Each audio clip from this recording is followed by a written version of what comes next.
Welcome back to Wax Pro Uncut. This is season 3, episode 5. I am Erica. And I'm Rachel. Today, we are talking all about the tea. I was kind of scared. I'm not.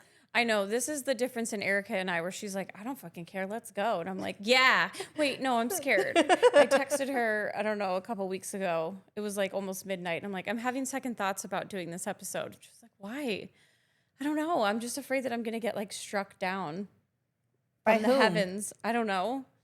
The Corporate gods? wax chain gods. Yeah. I don't know. I'm not too nervous about it because ultimately we're sharing our experience, our opinion, and just giving advice about the industry. So it's for the greater good, in my opinion. We're speaking our truth. Finally. So let's get started with our history. So why don't you tell our audience, our viewers, a little bit about your experience in said wax chain, starting way back when? It was a Tuesday. I worked for said wax chain for, we just did the math and I already forgot. 8 years. 8 years. I was, and we've talked about this on a previous podcast, went to ASU. I was going to ASU to be a teacher. I thought I wanted to teach elementary education. In my time there, I changed my mind. Erica worked for said wax chain as a front desk coordinator. Was that your role? Is that what those were called? Originally, I think it was called that, and then it became like a guest service coordinator. A guest service associate. Guest service GSA. associate. It was a GSA. Yeah, a GISA. A GISA. And so I wasn't sold on ASU. I wasn't really sure what it was doing. She was like, come over here and work for me, with me. It will be fun. So I got hired.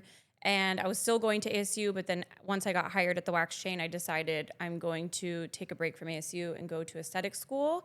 Did that, got licensed, got a job as a waxer at said wax chain. And then I just waxed my little heart out. I was there for 8 years. I was very, very busy. I started there at the beginning of the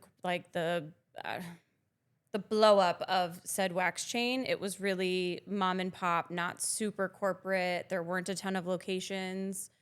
And so I was able to work my way up in the ranks pretty quickly. I became their head waxer, then their head wax trainer, and then I would travel to do some store launches. And it was a long time. We ran one of the reports once on like how many Brazilians I had done. In 1 year. It was 3,065 just in 1 year. So much for Brazilians vagina. only. Yeah. Anyway, so I had a long time there waxing, and then I left, but we'll talk about that in a second. So how long were you there? Tell us your backstory. I was also there 8 years, but I started in 2009 and left in 2017. And you started in 2010 and left in 2018. So we were both there collectively over 15 years. So to clarify, like on our social posts, when we say, we've been at the wax chain 15 years, people are mortified. They're like, oh my God, you were at a job 15 years. But I mean, collectively, 8 years is still a really long time. Yeah, it is. It is. But collectively over 15 years, both of us combined. So my history started there, front desk. I was like also bartending or cocktail serving or something on the side. I was going to GCC, just like going to take my basic courses, whatever. And then quickly moved up in the chain as well. So was like a co-manager or sales manager, whatever bullshit titles they had to give me at the time. But eventually, I took over. I was the center manager for 1 location, 2, 3, eventually got up to 6. We had a call center that was over the 6. And then I forgot about the call center. Yeah, which was a beast to manage. But, we did work for, at the time, regional developers. What that means is essentially they owned the territories and they were responsible for launching and supporting those territories under corporate. So it would go like corporate, and then you have your RDs over their territories, their respective territories, and then they had their teams under that. So our RDs, they were RDs for 7 territories. So that meant a lot of opportunity for people like myself and Rachael. So my main jam was managing, but I also the locations, but I also managed the launch team. So Rachel was a part of that. A couple of other gals, Desiree, McKenna, Becca. So some of these names that we're dropping, if you're watching, we'd love to talk to Hi. you. We'd love to talk to you on the show. Okay, so that's kind of our history. It sounds like black and white, no biggie. Now let's get into why we left. Why we left. For me, it's not all that scandalous. I got pregnant, and when I left, I had been thinking about leaving for a while before I left. Then I had a baby and my hormones were raging, and I was like, I can't leave my baby. I don't want to go back. It was honestly like when you step away from a cult and you realize, or a abusive relationship, and once you leave, you realize how bad it really was. I was like, I can't go back there. I cannot go back there. I had so much anxiety, just not even all about the wax chain, but just leaving my daughter, having to go back to work. I think this would have been the case no matter where I had to go back to work, but it truly was my time. I had come to management. I don't know if I specifically asked you or our owners if I could change my schedule coming back in. I worked 5 days a week before I left. And then I had asked, could I work 4 10s when I came back so I could have 3 days off with my daughter? And the answer was no. And it was like, and I don't even fault them for that now. It was just truly the straw that broke the camel's back for me. But they were like, look, that's just not our schedule structure. If we do it for you, we have to do it for other people. It doesn't make sense, yada, yada. And so I was like, okay, well, that no was my kick in the pants to not come back. So I left. I didn't tell any of my clients that I was leaving. When I was getting ready to go on maternity leave, I remember clients being like, you're not coming back, are you? And I was like, I swear to God. And I meant it at the time. I was like, yes, I am. I'm coming back. I have to come back. This is my career. This is my livelihood. And I lied. I didn't go back. I was like, no. You didn't know you were lying. I didn't know I was lying at the time. Yeah. So I was like, I just can't do it. So I left and I went solo inadvertently. I decided not to go back and then took 6 months off completely. And it was towards like 3 months in when my daughter was like 3 months old. I was like, I bet I could do this by myself. And I did it, not well. It was a really hard first year, which we'll talk about later. But there's definitely ways to go solo that set you up for success more so than what I did for myself, which is part of the reason why we have so much knowledge on the topic now, is because we both did lots of things in our career and our journey to this moment right now that we would have done much differently. We were failures. We were failures. I failed. No, I just would have done a lot of things different. So ultimately I didn't go back because my schedule there wasn't flexibility with my schedule. Yeah. And it was the best thing that could have happened to me. So what about you? Okay, I left. On your own accord, or were you own fired? No, I was not fucking fired. Sorry. Yeah, right. That was from bleep that out, Jacob. And we'll talk about that maybe in another episode, another waxing chain. But I left because my life circumstances had changed. So when I first started, I was young, single, no kids. And that's still the case, no kids. But actually, nothing's changed. Yeah, I got married in 2016. And so I now had a husband, I had 3 stepkids, and I was still traveling a ton. And it was like chaos, like every day. Like I'd wake up and my phone's just going off. Someone's calling in, someone quit. We got to fire this person. This person needs to go on, a leave. Like it was just chaos every morning, where I didn't realize that wasn't normal till I literally had a partner and kids in my home, where I'm like, I can't live life like this. No. Like every day, like if I had a plan, I'm going to the kids' soccer game or whatever. That's a lie. None of them played soccer. Football. They're fabricated children. They're not even real. They're not even real. No, they're very real.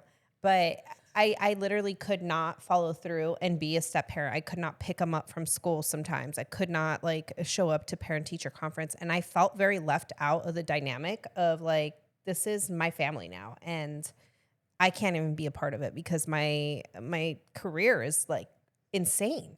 So there was just like about a year, honestly, of contemplation of like, God, I got to leave. And, honestly, it took my now ex-husband to be like, what the fuck are you doing? Mm-hmm. Like, you're miserable. You've outgrown this place. Like, what are you scared of? Like, I got you.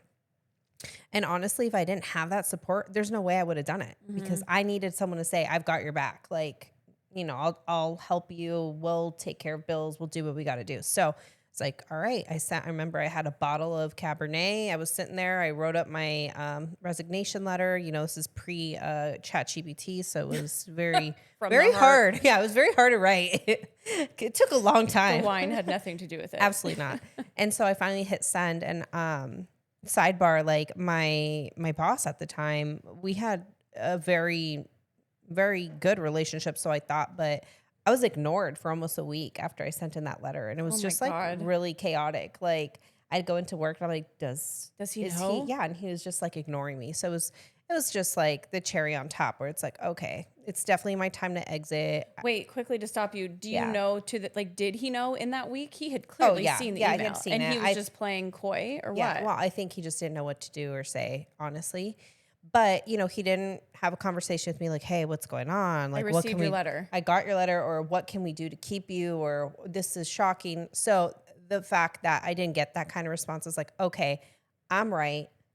They want me out." I felt like the push, like the pressure, and like within 6 months of me leaving, they had sold some of their locations. So what I was feeling at the time, I called it like the writing's on the wall, but what Right. I was feeling was financial stress and push. So I wasn't wrong. I was still young. I was still understanding business and the franchise relationship between corporate, and the plan is not to be in business forever when you're franchising. Well, yes, and I think it's a great lesson in like trusting your gut one. Yes. And as a young woman in the industry, any industry really, people will take advantage of you as long as you let them. And you didn't know what you didn't know. You didn't even Exactly. realize you were being taken advantage of until you stepped away and you were like, "Oh, wow." Cuz didn't you leave and then they hired someone and paid them double? Yeah. Or you found out before you even left that you were being severely underpaid, and didn't you push them on it before you ultimately quit?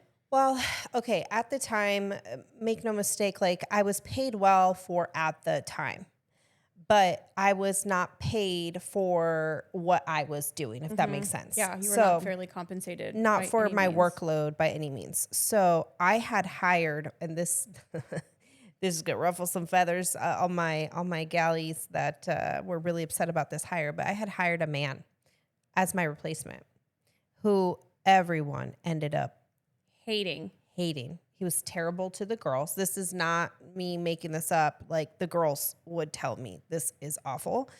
And I hired him. And so You're that's a like, confession. "Sorry, Yeah, bye." yeah. Here's a confession on camera, but I knew he was gonna be the motherfucker, like I knew he was gonna be it. And so I was hiring the right person for the role, but not for the girls. Right. And I mean, I do have a knack for managing women, managing people. I'm a talker. I know what I got to say. I know how to calm people down. I know how to get results without like holding a gun to someone's head and changing behaviors. And it's a finesse skill that, frankly, a man from a different industry just wasn't going to come with, right? So that's why they felt that abrupt change. It's like, wow, now we have this dictator, and Erica was here before. So I did hire him, and yes, so like he ended up making like basically more, I think more base than me, yet only over one store, and I was over six. It was like really nuts. So yes, in retrospect, it was complete ass, but but it was all for a reason. It all ended up okay. People need to remember too, it's like you work for a business, you work for a person, and there's always an agenda on the back end, and you serve your time and you are like a part of the journey, and then there's an expiration date and you got to know when it is and take it. Yeah, I think that's huge what you just said. There is an expiration date, and that's a hard thing to be self-aware of in real time. Because for me, like for 8 years I was there, and looking back, I should have left at year like 4. But I was comfortable. I was making great money. I was the head waxer. I had a great schedule. I didn't want to go find a new job. All the things that make us stay, right? And then it took me stepping away completely to be like, oh, wow, the grass truly is greener on the other side. Like, I can do this much differently than I'm doing it right now. And we wanted to be super clear about when we were going to do this episode that, like, we don't want to be disparaging this industry or this chain, because No. it helped us both as young women in the industry grow to what we are today. I am a phenomenal waxer because I worked at this chain. Make no mistake. My skill set is what it is because I worked here, and for reasons we will discuss later in the episode. But it really was what built me up to be the waxer that I am. So while we have thoughts and feelings and opinions about the chain now, we still want to make it known that it helped us both grow in our Right. careers. Right.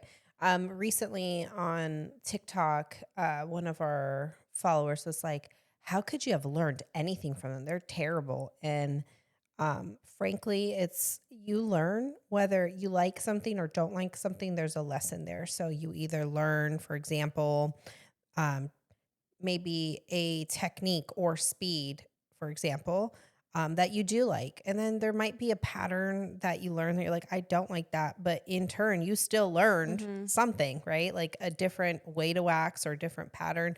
It's all about perspective. Like Rachel said, we're not going to sit here and bash it because we loved our jobs at a certain point. We used to wear red scrubs, or the waxers did. We used to call ourselves the Red Army. We were a sisterhood. We had a lot of fun. And we had the same team at one of our stores for 6 years, which is, if you've ever worked for one of these chains, you know that is Yeah, crazy. the one location we were at, it was like very hard to get into because nobody left.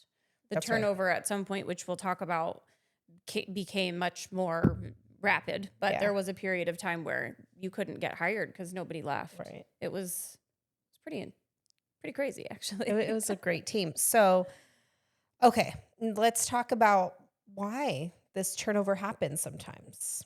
What do you think it came from? Well, I think the burnout that the waxers experience, it's a really high volume environment, and which is why we all became the waxers that we were, because the sheer volume of clients in a day was unmatched. If But I'm not supposed to say, if this, if this wax chain does anything right, it is marketing, branding, and they get, as Erica says, asses in seats.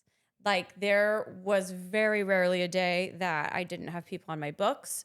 You would come in and you were stacked, and I made great money. So it does. If you are not trained, seasoned, or up for the challenge, you're going to burn out. And even if you are all three of those things, again, you have an expiration date. It's not a sustainable work environment. The volume we were seeing at the time, it was not sustainable to work that hard for that long. Like, physically, I was like, I think I have carpal tunnel and I'm 24. My arms hurt. I had a kink in my neck for 5 years straight that it did not matter. I saw acupuncturists, chiropractors. Massage. It doesn't matter. It was like I never had enough days off in a row to heal my body, and it was really hard physically on our bodies. The volume of what we were seeing, which is a pro and it's a con. So Yep. So just for scale, there were 6 wax suites at our location, the main one we're talking about. And there's appointments every 15 minutes, starting at 8 a.m. till 8 p.m., which means you can have, how many appointments is that? 6 rooms too many.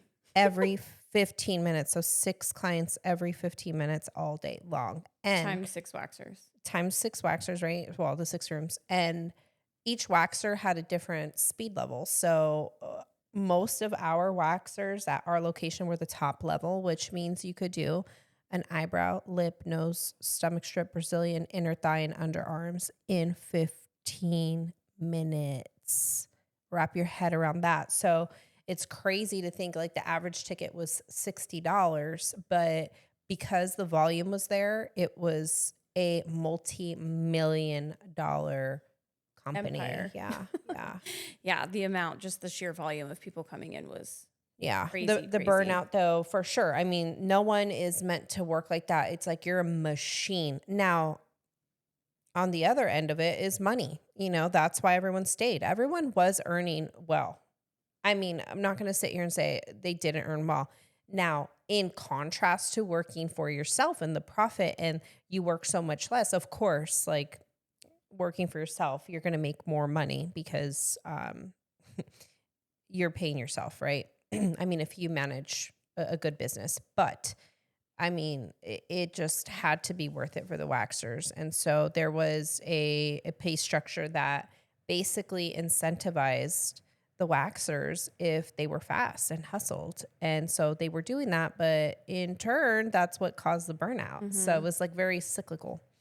And I think once a waxer decided they were done, there was no talking them into staying. It was like, I am fucking done. I am beat. I am over it. I can't do it. They're at their wits' end. It's like overflowing the cup so much. Right. There was no coming back. So the turnover was often, it wasn't like, oh, I'm thinking about leaving. It was like from Monday to Friday, this waxer was like, I'm fucking out of here. Yeah. I'm done. Yeah. Yeah. When you made up your mind, you had to go. It was very similar, like a drug addict finally saying, I need to get into rehab, like now. And we got to get them into rehab now because they might get high later that night and change their mind. So it was very similar to that. I'm out of here. I also think a part of the turnover was scripting and aggressive upselling. Well, just, the whole structure of what this chain was, it was all of it was scripted, right? Like from the actual scripts to... From the time you called in, walked in, you greeted them, took them back in the suite, brought them back, the checkout process, everything. The pre-booking, the upsell, the selling them product, the membership spiel. It was very performative, I feel. And it took what's the word I'm looking for? Maybe skill customization. Yeah, or like just making it feel like the connection with your client that I have as a solo esthetician was not there. It was very transactional. There you go, transactional. I will say though, because I've done business coaching for other franchise brands for so long now, that this brand 100% nails it. I am working with franchise brands now that like the franchisees are so resistant to what corporate is recommending in terms of scripting, or not even recommending. They will push it down the funnel. Like, here's exactly how to sell. Here's exactly what to do. And these franchisees are like, they will fight everything tooth and nail. And that's why they're failing miserably. If you're going to work for a franchise, just understand that there are rules. There's a playbook. There are scripts. And you're going to learn them. You're going to follow them. And you will be successful if you do so. I mean, they work for a reason. They are successful for a reason. For sure. Now, we might not like them, and we might not want to work for them anymore, but they work. They do work. So in saying that, if you are not into memorizing, learning, executing a consistent routine, or just like what comes out of your mouth, then do not entertain working for a franchise. But if you're like, you know what? I can dance. I can sing and dance. Yeah, I don't want to think about anything. Just tell me what the hell to do, and I'm gonna do it. Perfect. It's a place for you. You're hired. Yeah, you're hired. But the aggressive upselling, that's the other part of the burnout for sure. And honestly, God, I don't know. I really don't know how many employees I've had at those chains.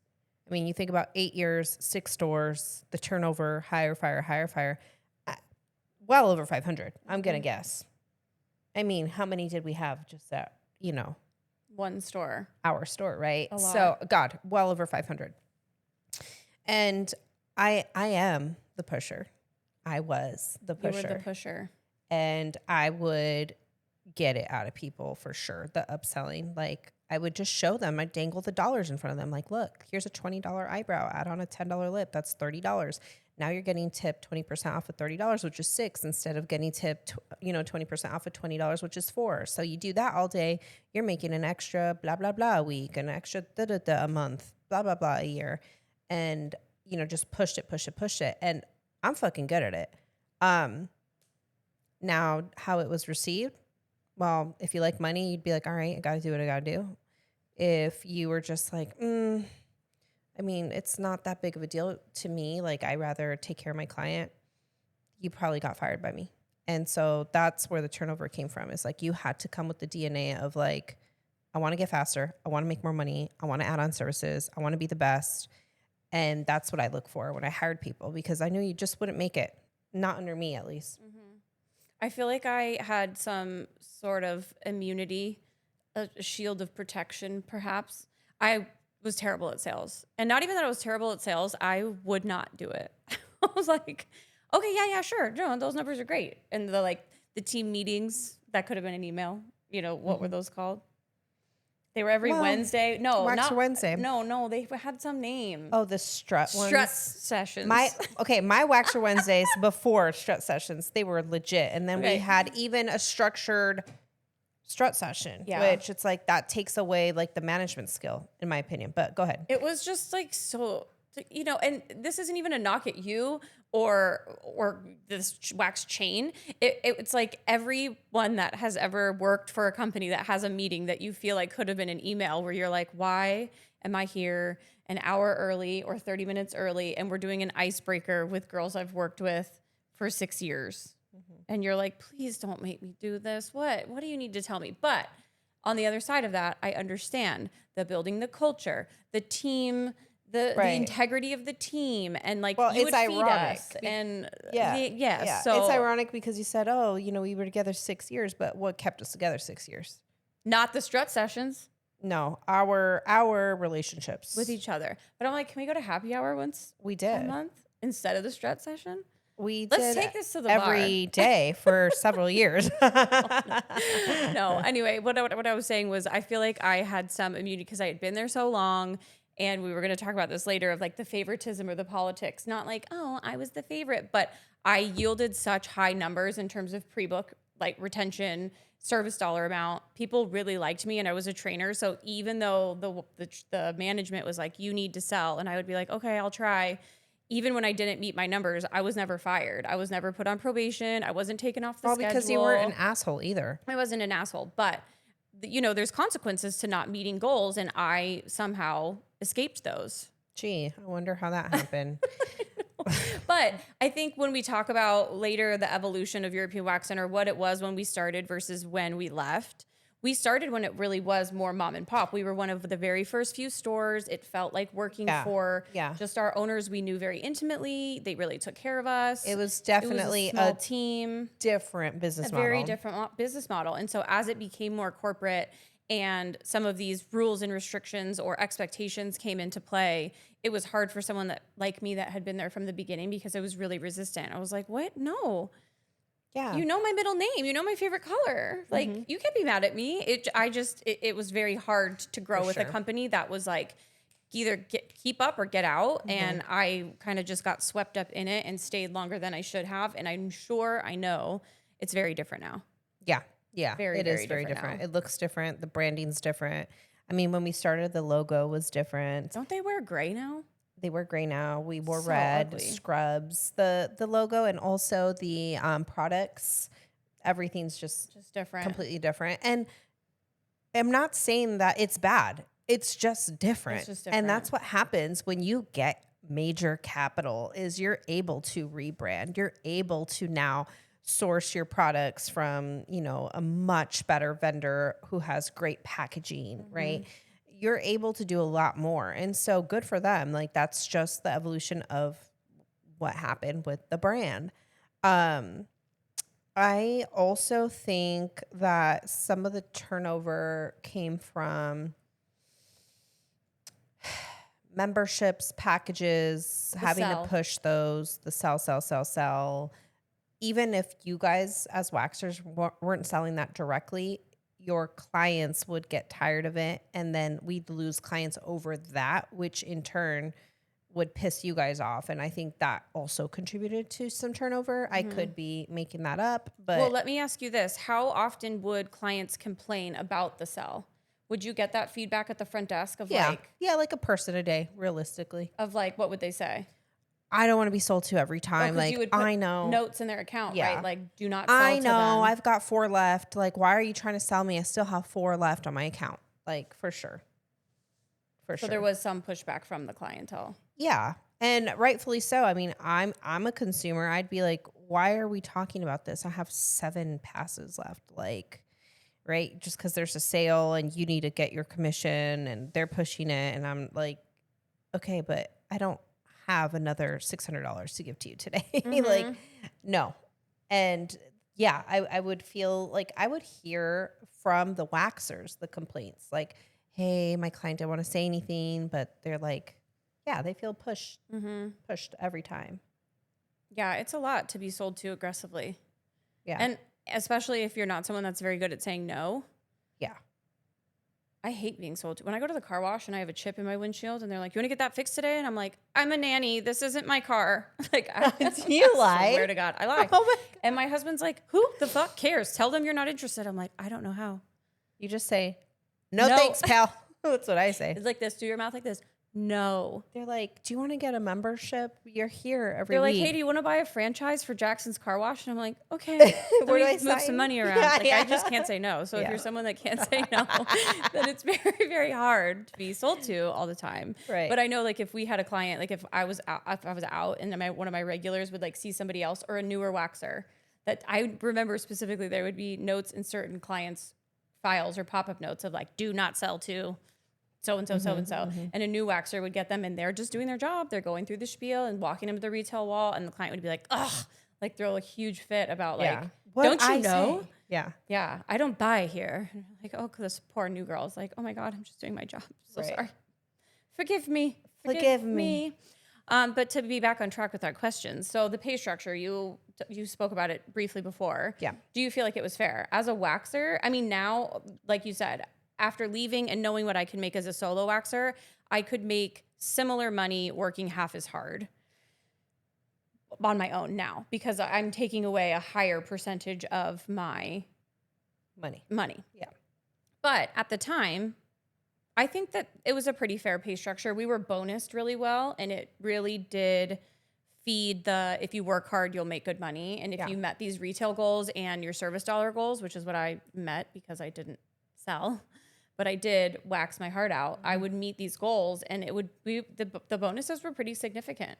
Yeah. So I think that for the business plan and the structure, and like you said, knowing what you're getting into if you're working for a franchise, I think that the pay structure was fair. We just know what it's like on the other side of. So it's funny because it just depends on who you ask. Yeah. Like the generation today, oh, they could never. They could never because they're very entitled to, oh, I deserve this. I deserve that. That's ridiculous. They see 5% and they're like, oh my God, that's nothing. For us, our generation, we were fucking hustlers. Like, man. Well, almost everybody had 2 jobs. Where? European? Like not like bartending or like In the people beginning. But eventually. like everyone just worked really hard. They were like, this is just what I do. Everyone was a hustler. So I think that pay structure, I loved it as a manager because, again, it did incentivize my hard workers. They were making good money. And if you weren't earning and that's on I would you. just fire you. Like it was really simple for me. Like the pay structure helped me see immediately who's making it, who's not. And I also think it was genius that it's like 10% on retail because even if you sold fucking $500 in retail, it's only $50. So it's not going to make or break the business if you sell or don't sell. And that's the one variable that's like inconsistent is the sales in retail. I wonder what it is now. Do you know? Is I the pay, can I mean, the find pay out. structure similar? It's got to be, right? Actually, I mean, minimum wage is now 14 something, so the base pay is higher. the base pay is higher, but the thing that people get confused about is like, how can they get away with paying less than minimum wage? As long as your wages average the minimum wage, they could pay you $4 an hour. Right. And if your bonuses averaged it out to, minimum 14 in your state. Got it, yeah. So that's how, but people need to get educated about that. There was one time, though, I missed my bonus by 6 cents. Like the higher tier, remember it was like the tiered and it was the highest tier. Did I give it to you? No, I can't say his name. You asked upper management owners and they said no. Yeah. But I was like, but then you look back because I was pissed because I was like, I had 27 no-shows. Those aren't my fault. And look how many upsells I had. Like I was hustling my ass off and I was like, 6 cents. Are you kidding me? And I was like, fucking out of here. It was black and white. And then I you stayed made 2 it or more you didn't years. make it. Yeah. Yeah. You make it or not. Yeah. Like, 6 cents, huh? So I think the pay structure was fair at the time because the volume was there. If the volume wasn't there, you'd be fucked on that pay structure. I also think another thing that created a lot of turnover was just like scheduling in general. You know, they were availability. No, they were tough schedules. They were tough schedules. Like, you know, when you first get hired on, you're working Sundays. You're working Monday morning. Oh, You're working Tuesday morning. You're working Wednesday night. Right. It was tough. Yeah. You got like the worst schedule when you got hired on. But obviously, when you perform, you get what you want. And so that's my advice. If you're working at one of these chains and you're like, I hate my schedule, do better. If you're making people money, they're going to keep you. They're going to give you what you want. So do better. Do better, bitch. You can do it. You can do it. Put your back into it. I will never forget when the hours got extended on Saturdays. Like when we had that meeting and you were like, hey guys, we're no longer, it was 9 to 5. And then you're like, now we're 8 to 6. And everyone was like, no, please. And then Sunday was like day. 11 to 5 or 11 to 4. And then we went 9 to 5. So it went longer on Saturday and then cut the Sunday hours. And we were all like, are you fucking kidding me? Moved it up on Sundays to early. So people were like, pissed. But for a while, Sunday was still safe. Yeah. Oh, God. Saturdays Those are the things about working for somebody else. were a hard shift. They were really long. Yeah. I remember, I mean, mind you, we were in our early to mid 20s. So we were partying. Like, make no mistake, there's not one shift that would prevent us from going out. We were having zipperitas for sure, many nights a week. But I remember those Saturdays, God, we would roll in like fumigated cockroaches, just like, I'd be like, all right, anyone girls. have gum? Yeah. All right, girls, mouthwash, gum. Somebody remember opening the back door and throwing up out into the back parking who lot. was that? Yeah. I don't know. We shouldn't say, but so hungover. Oh my God, so hungover. But, you know, I would show up. I remember many, many months in a row with they were rock stars and they were like the pink ones. And I would just buy like 6 of them at QT on the way in. Set them up in set them in the back. And room. I'd be like, I don't care what y'all got to do, but we're going to stay on track today. And everyone hustled so hard. It was Saturdays were a crazy money making day. Yeah. Crazy. I remember you guys clearing $1,000 in services each. Oh, easy. Yeah. It was nuts. But thinking about everything you give another company, you need to think about that and doing it for yourself. Just consider it. Consider it because you're doing it or we're doing it for someone else. And I think people get a little lax when they go solo because they're like, oh, well, I don't have the pressure. If you just do that for 3 years and go really fucking hard for yourself, call me afterward. You'll thank me. Thank me later. Thank me later. Yeah. Thank me later. Thank me never. Okay. What else did we have to cover today? Well, let's talk about I guess the favoritism in the scheduling or the politics in it. So I think when you just said when we would all work super hard on Saturday, all I could think about was it would be like lunchtime and there's 4 of us up at the front desk. Like, can you cut me first? If it doesn't fill in, I'd be like, who's more sick? Who's the sickest? And it was like, well, she always gets to go home first. Can I please go home? And it was like, nope, you have a repeat request at 5:45, bitch. You're staying. And we're like, just move her. I've only seen her once. She doesn't even know my name. Yeah. I literally come would be on. like, all right, whoever sells the next product gets to go home early. And they'd be like, everyone's like, woo! Yeah. Okay. Yeah. But Fine. honestly, I will say this, like for myself, and you know, I have a lot of ex-employees that might be watching this and saying, go fuck yourself. That's not true. But in my opinion, let me know. You're fair. I was really fair about, hey, you covered Monday. I You get remember to go that. home. You're leaving. Yeah. I never forgot the favors. It was always like, you scratch my back, I scratch yours. Well, you would always be like, if I take out your lunch, do you want to leave early? And I'm like, yes, I do. Yes. I'll give you my lunch. Let me leave, please. Exactly. And then it would be 4:30 and you're like, actually, can you stay? Actually, but here's the thing. Only when it made sense. I know. And if it was going to benefit you. Because there were times, and so this is where I knew I was like a skilled manager. I would use that comp plan to make it work for you guys. Totally. I'm looking at your numbers, and if I see you're $47 away from the next fucking tier bonus, you're going to get you're going to stay and do one more $200 Brazilian. extra just by hitting that.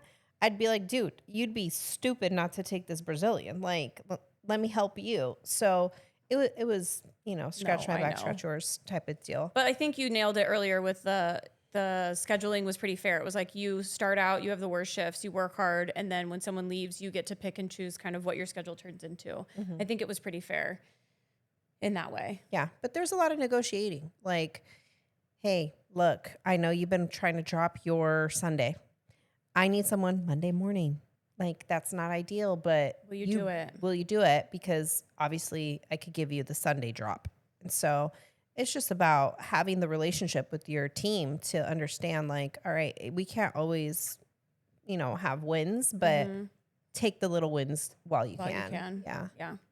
Yeah. Do you feel like the clients got a lower quality service because of the high Yes. quotas? Yes.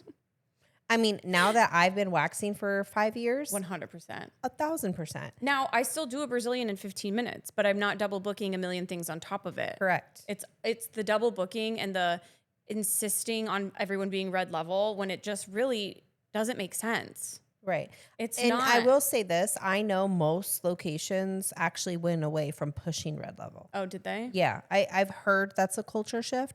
Let us know in the comments if that's not true. But from my assessment is that they've really, Would you fire people for not moving up in speed? if Did they it ever weren't moving happen? from blue to white, fuck yeah, Forgot all about because you're white. gonna definitely move up. But if someone sat at orange and they would not move to red, was that a No. means for terminating someone? No, absolutely not. I was happy with orange. That was my goal. Everyone orange. I don't care about red, but at some point, everyone was orange. So I had to. How was I push. going to see movement otherwise? I had to push some of you guys. And how much pressure was on you from owners in terms of meeting goals? A lot. Wow, that's a good question. I think most of the pressure came from me. How? That's a confession. No, Okay. for real. They would set goals. I am a end results goal kind of girl. Like, tell me, all right, we need to be at 1 million this year. Cool. Leave me the fuck alone for a year. I'm gonna get the $1 million for Yeah. us. Did No you worries. meet your goals? Yeah, I did. You're welcome. Always. Yeah. So we agree that quality suffered. Yes. I agree. And do you think that the 15-minute Brazilian is genius or it's like unsafe? We just did a. I think it's genius. I'm really I'm over people be like, oh my We've talked about it before. Yeah, no, it's fucking genius. Leave the 15-minute Brazilian alone. Yeah. She's just fine. Yeah, we she's can do fine. it. We can do it. We just can't do 6 other things on top On of top her. of it. That's it. That's the ticket. Right. And so do you feel like clients were treated like just numbers or were they seen as clients? No, they were seen as clients. I mean, God, we had client notes for everyone. We knew our clients by first and last name. I think our center specifically had great client Let me relationship. speak to our center for Yeah. sure. I think we did. They were like family. They were family. Family. That was my impersonation of Fast and Furious. We're family. All right, last question for the episode.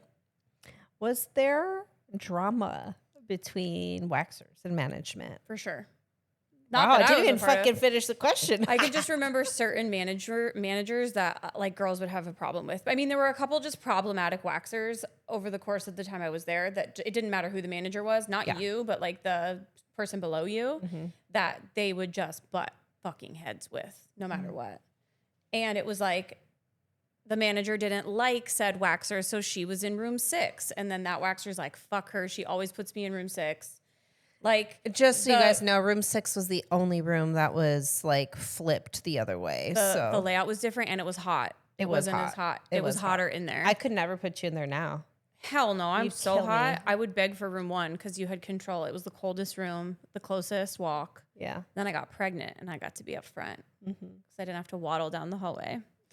Yeah, there was for sure drama. And I think the favoritism in the rooms of getting cut early, Yeah. of I don't know. I remember there were some managers that would hold girls' tips that they were drill sergeants when it came to cleaning the rooms, but didn't check certain girls' rooms, but were really hard on other girls and would be like, nope, come back and do it again. The favoritism of there's 3 of us on and one person wants to come in for the last slot and they give it to the one girl that they were like, oh, you two, your rooms are clean, you could go. And then the one person was always stuck and late. That like kind of mean girl mentality I did not like. I didn't think that that was very healthy. And I'm sure that goes on a lot in the culture of this wax chain, just because it's all women. And the culture of all jobs. Well, all jobs, it's but crazy. this specifically because it's all women. Yeah. It's all women. very There's catty. no male energy. And so I think it could be really catty. Well, that might be different now. Maybe. I mean, there might be more males, that's what I'm saying, Oh, right? maybe. Maybe. But I that's- think women are still fucking bitches. So I'm Yeah. sure it's still pretty bad. But I think, yeah, there was for Ooh. sure drama. Who hated me the most in our center? Let me think about it. I'll get back to you I on the wanna next know. episode. Well, next on that episode, note- we'll tell you who hated me the most. Thanks for joining us again. Wax Pro Uncut. We'll see you next time. Next episode.